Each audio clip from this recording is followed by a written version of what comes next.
Merci, Madame la Présidente et animatrice de ce colloque. Je voudrais vous saluer toutes et tous, vous souhaiter la bienvenue ici dans la commune de Césaria, dans ce centre festif. Alors, je reconnais qu'il est plus facile de s'installer à l'intérieur qu'à l'extérieur. Effectivement, donc pour les questions de stationnement, c'est une problématique sur laquelle le conseil municipal de Césaria travaille. Nous ne désespérons pas de pouvoir agrandir nos espaces de stationnement. Mais j'avoue que pour cet après-midi, effectivement, compte tenu du succès de ce colloque, les places de stationnement ne sont pas tout à fait suffisantes. En tout cas, donc, pour le moins, il faut faire un petit peu d'exercice sportif, ce qui n'est pas forcément donc, quelque chose d'inintéressant en soi. Je voudrais saluer, bien sûr, ma collègue, Muriel Liga-Giraud, vice-présidente de l'Assemblée départementale en charge des affaires sociales, l'ensemble des personnes qui ont organisé ce colloque, notamment Madame Gardon-Mollard, que je remercie tout spécialement. Et puis je voudrais m'adresser à Monsieur Pascal Papé pour le remercier de nous faire l'honneur de sa présence ici aujourd'hui à Césaria et plus largement donc, dans notre département. Nous connaissons bien évidemment son passé de sportif dans une discipline qui est particulièrement chère à l'ensemble des habitants de notre département. Quand je dis l'ensemble, c'est bien sûr au sens large du terme. Il n'est pas interdit de ne pas s'intéresser au rugby. Par contre, on sait que malgré tout, dans notre département, et je pense que autant les femmes que les hommes prennent plaisir à apprécier cette discipline qui est importante sur le plan sportif, mais qui était aussi importante pour les valeurs qu'elle véhicule pour la jeunesse, pour l'esprit de camaraderie, parfois aussi de convivialité. Et on sait que Pascal Papé a fait partie de ceux qui ont porté. Alors, on est obligé de parler un petit peu à l'imparfait sur le plan sportif, même si effectivement donc, vous conservez plus qu'un pied dans cette discipline sportive comme un des dirigeants importants de notre fédération nationale. En tout cas, donc, merci pour votre présence cet après-midi qui n'a rien à voir avec votre passé de sportif, mais qui néanmoins donc, fait en sorte que les valeurs familiales, celles du sport, peuvent aussi trouver des points de ressemblance, de similitude. Et je crois que votre parcours qui a fait l'objet de cet ouvrage, qui est apprécié par les Français, comme en témoigne effectivement donc, l'audience qui a eu auprès du grand public, est là pour témoigner de l'intérêt que votre parcours aura pu susciter. En tout cas, votre témoignage est sans doute important et je pense qu'il n'est pas étranger à l'importance de la participation cet après-midi. Je crois que ce colloque vient témoigner aussi de l'importance de s'attacher à la thématique qui nous rassemble cet après-midi, qui fédère largement donc, dans notre département. Vous savez que l'ensemble des acteurs politiques sont bien sûr soucieux des thématiques que vous portez cet après-midi et plus spécialement donc, sur un plan départemental où la transversalité de cette thématique fait que convergent bien souvent donc, les engagements politiques des uns ou des autres. Je crois que c'est important de le souligner. En tout cas, je voudrais vraiment remercier celles et ceux qui ont préparé cet après-midi, ceux qui vont l'animer, et puis vous souhaiter un bon après-midi ici dans notre centre festif de la commune de Césaria. Bon après-midi à toutes et à tous. Muriel Liga-Giraud, je ne sais pas si vous voulez rejoindre du coup voilà, la tribune. Donc Muriel Liga-Giraud, qui est donc vice-présidente du Conseil départemental aux affaires sociales.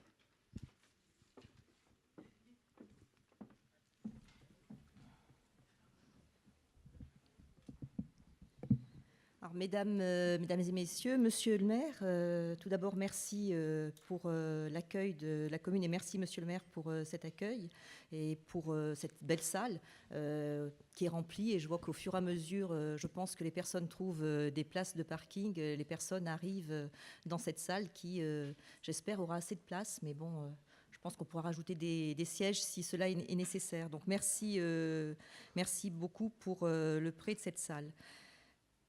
Tout d'abord, pour commencer, je dirais que des questions fondamentales ont été posées pour construire ce colloque. Des questions autour de l'enfant, de sa vie, mais pas seulement. Des questions autour de la famille d'accueil. D'ailleurs, je tiens à remercier tous les participants à ce colloque, tous les services, toutes les personnes qui ont travaillé à sa préparation, particulièrement Thierry Clément, directeur général adjoint de la Solidarité, qui est ici devant, Agnès Gardon-Mollard, qui est également devant, Agnès Gardon-Mollard, qui est responsable du service Enfance Adoption, et notre invité de marque, Pascal Papé, rugbyman professionnel, comme cela a été très bien dit par mon collègue Jean-Yves Flochon, rugbyman professionnel aux multiples exploits et victoires, ancien capitaine de l'équipe de France de rugby, aujourd'hui vice-président de la Fédération française de rugby, chargé de l'international et depuis 2017, directeur du centre de formation du Stade français. Tout ça. Bravo, merci beaucoup pour votre présence. Vous savez également que notre département de l'Ain est aussi une terre de rugby. Je pense que vous suivez les actualités de très près et vous avez dû voir que notre département porte le numéro 01 et arrive à se distinguer. Nous espérons qu'il va continuer encore plus. Je tiens à remercier sincèrement toutes les familles d'accueil, les assistants familiaux qui sont au plus près des enfants chaque jour, à chaque instant. Ils réalisent un travail important, délicat, qui allie à la fois des qualités professionnelles à des qualités humaines. Certaines familles, certains assistants familiaux n'ont pas pu être présents aujourd'hui car ils sont avec les enfants. Alors j'ai demandé qu'on leur transmette le compte-rendu de ce colloque ainsi que les enregistrements vidéo puisque l'ensemble de ce colloque est enregistré. Les questions qui vont être abordées avec des témoignages, des tables rondes et des spécialistes sont essentielles. Quel avenir pour tous les enfants placés? Quelle famille pour leur vie? Quelle sécurité de parcours? Des questions importantes et certes générales, mais qui touchent aussi notre département de l'Ain. 2254 enfants sont concernés par un suivi et 1255 sont placés en famille d'accueil ou en établissement. La loi du 14 mars 2016 rappelle l'importance de sécuriser le parcours affectif des enfants confiés en leur permettant d'avoir autour d'eux des adultes auxquels ils peuvent faire confiance, s'affilier. L'ancrage affectif est primordial et va conditionner l'adulte que l'enfant sera demain. Bien sûr, la majorité des enfants accueillis continuent à avoir des liens affectifs avec leur famille d'origine. Ce sont des liens qui vont aussi participer à la construction de la propre vie de l'enfant, des liens qui vont être positifs ou qui peuvent être mal vécus par l'enfant. Chaque histoire est unique. C'est toute la difficulté que rencontrent les intervenants auprès des enfants placés. Il faut aussi prendre en considération toutes les différences. Les données nationales et départementales montrent qu'un grand nombre de jeunes pris en charge par l'aide sociale à l'enfance se retrouvent isolés à leur majorité et viennent grossir les rangs des errants et des sans domicile fixe.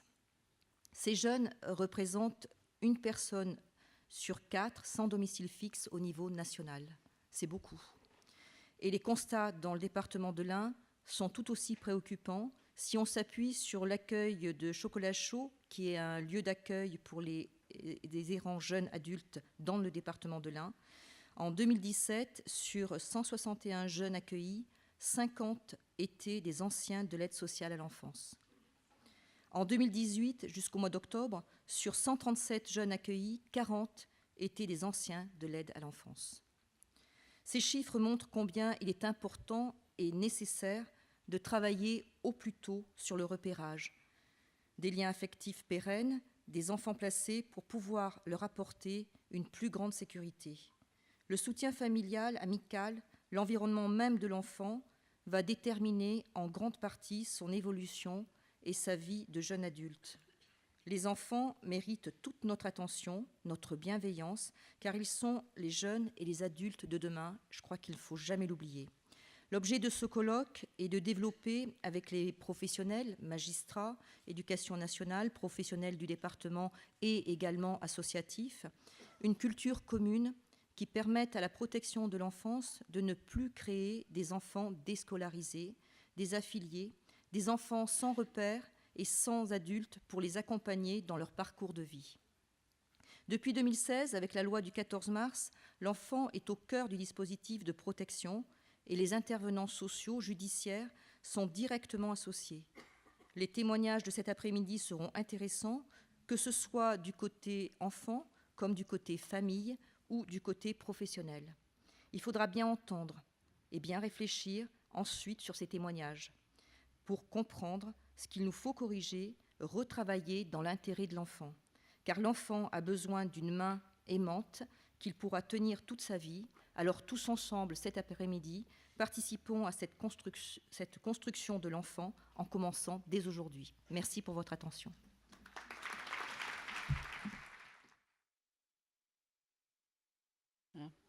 Alors pourquoi ce colloque? Parce que ça ne nous est pas venu comme ça. C'est vrai que le livre de Pascal Papet m'a beaucoup inspiré et de surcroît, dans le département de l'Ain, on a l'habitude de se retourner vers notre histoire. L'histoire qu'on produit, l'histoire qu'on crée, et l'histoire aussi sur laquelle on peut s'interroger quand on voit parfois les résultats. Donc on a fait en 20 ans une étude sur les familles d'accueil d'hier et d'aujourd'hui. On s'est posé la question sur que sont devenus les anciens de l'aide sociale à l'enfance.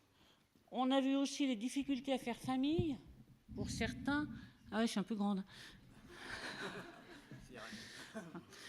À faire famille pour certains, avec les désaffiliés, les désinsérés. Donc on a fait une étude sur comment on les produit, parce que nous les produisons. Ils y participent, mais on les produit. Et puis, on s'est aussi interrogé sur que disent ceux qui viennent consulter leur dossier quand ils reviennent sur leur propre histoire. Et la majorité d'entre eux, dans leurs paroles, en tous les cas, ils ont fait apparaître que quand la famille d'origine est très carencée sur le plan affectif, si on ne leur trouve pas un ancrage, si on ne leur permet pas d'avoir des adultes référents, des adultes qui les aiment et à aimer, ils n'arrivent pas à trouver de solution pour se créer, pour vivre et pour se construire tout seul. Donc les raisons de ce colloque, elles sont là-dessus. Ça fait 10 ans que le département de l'Ain défend sa position, 10 ans qu'on essaye de faire des parcours affectifs sécurisés, 10 ans que parfois on se bat contre des décisions judiciaires, des fois on arrive à se mettre d'accord, mais peu importe, l'intérêt c'est vraiment comment ces enfants, de ces décisions d'adultes, de ces décisions qu'ils ne comprennent pas toujours, de ce temps qui pour eux n'est pas le même que nous. Un enfant, quand il a une vie qui est morcelée chaque année par on va faire une synthèse pour voir ce que tu vas devenir l'année prochaine, on va aller en audience chez le juge pour voir ce que tu vas devenir après, lui il entend donc j'ai un risque de. Et nous on entend non mais tu vois, rassure-toi, regarde tous ces adultes qui s'interrogent pour toi. Mais entre nous qui pensons ça et lui qui vit l'angoisse, qu'est-ce qu'on produit? Comment on leur donne une sécurité qui fera que quand ils auront 18, 21 ans, ils ne viendront pas grossir le nombre des errants que Mme Lugagiro citait, et comment ils vont pouvoir se dire « j'ai des gens sur qui compter ». Vous êtes dans cette salle, la plupart d'entre vous avez une famille, enfin j'espère, en tous les cas moi j'en ai une, sur laquelle je peux compter, peu importe, hein. Des fois on peut s'engueuler, des fois bon. Mais quand quelqu'un n'a rien de tout ça, comment il fait? Et c'est pas de lui dire, oui, pendant 10 ans, garçon, on t'a protégé. Je dis toujours garçon, je dis rarement fille. Bon, on t'a protégé. Ouais, mais après on l'a protégé de quoi? Il a qui? Et quand j'entends, moi, des travailleurs sociaux dire, oui, mais il sait qu'il peut compter sur moi, mais jusqu'à quand? Si le seul espoir d'un enfant, c'est d'avoir comme référence dans sa vie un travailleur social qu'il ne verra plus quand il aura 18 ou 21 ans, eh bien, je suis désolée, on a un peu raté notre coup. Hein? Tout le monde a besoin d'avoir une famille. Tout le monde a besoin de savoir qu'à 25, à 30 ans, à 40 ans, il pourra toujours appeler quelqu'un, lui dire « j'ai besoin de toi » et s'entendre répondre « je suis là ». Alors après moi, qui sait, ça m'importe peu. La famille d'origine, hein, dans la plupart des cas, j'en discute pas. La famille élargie, un parrain, une marraine, un tiers affectif, une famille d'accueil, une famille adoptante, peu importe. Mais pour chaque enfant, on doit se poser cette question. Donc c'est le motif de ce colloque, c'est trouver comment nous, professionnels, on continue à ne pas oser rêver pour des enfants le droit à avoir un lien affectif sécure. La loi du 14 mars 2016 le dit. La loi dit qu'on ne fait plus la protection de l'enfance, on fait de la protection de l'enfant. C'est l'enfant qui doit être au centre de nos préoccupations. Et si on continue à ne jamais oser rêver, on ne va jamais leur donner une chance de pouvoir, eux, obtenir le même droit que nous, à avoir une famille. Alors, quand je dis ça, je maintiens, ce n'est pas les 2000 et quelques enfants qu'on prend en charge dans le département de l'Ain qui sont concernés.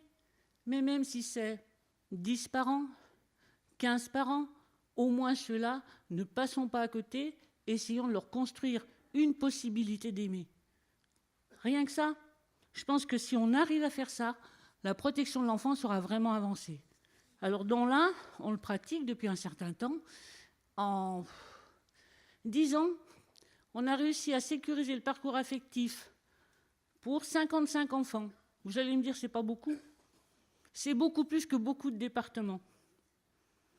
Et quel que soit le cursus qu'on a pris, tiers affectif, famille d'accueil, famille qui finalement a dit je vais rester famille pour toute la vie, famille accueillante, parrainage, membre de la famille d'origine, des choses associées, peu importe. Mais ces 55 enfants-là ont maintenant une famille pour toute leur vie. Donc j'espère que ce colloque est au-delà de ma parole, parce qu'une partie de la salle me connaît et sait que c'est mon obsession, créer des parcours de vie sécurisés sur le plan affectif pour les enfants. Au-delà de ma parole, je pense que celle de Pascal Papé, qui lui l'a vécu, sera largement plus marquante que la mienne. Mais si dans notre travail, et le mot que je vais te dire, c'est juste parce que je vais parier avec mon neveu, si dans notre travail, on doit faire une chose, c'est ne pas fermer le robinet du lien affectif possible pour les enfants. Vous pouvez me dire, robinet, c'est bizarre, mais j'avais parié, donc je le fais. Respectons les liens familiaux et les paris. Honnêtement, sortez de cette salle ce soir, au moins en vous disant une chose, on a le droit de rêver et d'imaginer des parcours qui ne sont pas que linéaires ou qu'on bloque nous-mêmes en se disant « mais ça, on ne peut pas, ça, c'est pas autorisé, ça, c'est impossible ». Donc, 2 parties dans le colloque, le témoignage de Pascal Papé avec des professionnels autour pour compléter sa parole, que vous pourrez interroger, et, parce que par ailleurs, c'est un discours que tout le monde tient, un texte qui sera interprété sur le plan par une comédienne, d'une mère qui s'affronte à l'adolescence avec son fils qui lui dit « t'es pas ma mère » parce qu'il a été adopté. Alors une partie des gens disent aussi que l'adoption, c'est pas utile, c'est pas la solution, parce que parfois, il y a des problèmes, il y a des difficultés. Donc cette deuxième partie aussi, elle veut éclairer une chose. Les familles adoptantes, ouais, c'est une situation particulière, mais elles ont le droit aussi à être des familles comme tout le monde, comme les autres, comme vous. Vous n'allez pas me dire en cette salle que personne ne s'engueule jamais avec ses gamins, que personne trouve que parfois ils sont à noyer. Ça ne se fait pas. On est tous bien d'accord. Surtout en protection de l'enfance et surtout avec des gendarmes dans la salle. Mais ouais, c'est un pari aussi. Donc, sortis de cette solution, ils ont aussi le droit d'avoir des problèmes. Mais leurs enfants adoptés, ils auront au moins quelqu'un avec qui s'engueuler. Ça peut paraître... Vous pouvez vous dire, ouais, mais bon, pour s'engueuler avec ses parents. Mais ça fait du bien de savoir contre qui on s'engueule. Quand on n'a personne, quand on est seul, quand on est celui qui erre ou qui n'a pas d'accroche affective, on fait quoi? Une connerie. Et contre qui? Contre la société, qui, quelque part, en nous ayant élevés, nous a pas donné cette possibilité de sortir d'être nos seuls parents. On ne peut pas, nous, je sais, il y a les... Comment ça s'appelle ces choses? Les orphelins de la nation. Mais on ne peut pas, nous, société, donner le lien affectif nécessaire aux enfants et aux futurs adultes. Donc ces 2 niveaux, c'est pas, je vous dis, pour les 2000 enfants du département qui sont concernés, mais en tous les cas, je pense qu'en France, il y en a un certain nombre qui ont vraiment besoin qu'on se dise quels droits, quelles possibilités, comment je peux imaginer qu'ils auront aussi, comme moi, une famille et des gens à aimer. Vous serez convaincus par moi, peut-être pas, par Pascal Papé, j'espère, par la pièce de théâtre et les intervenants, au moins qu'ils vous fassent douter. Doutons de nos certitudes et osons dire, je ne sais pas, mais pour lui, qu'est-ce que je peux faire? Et lui d'abord, nous après.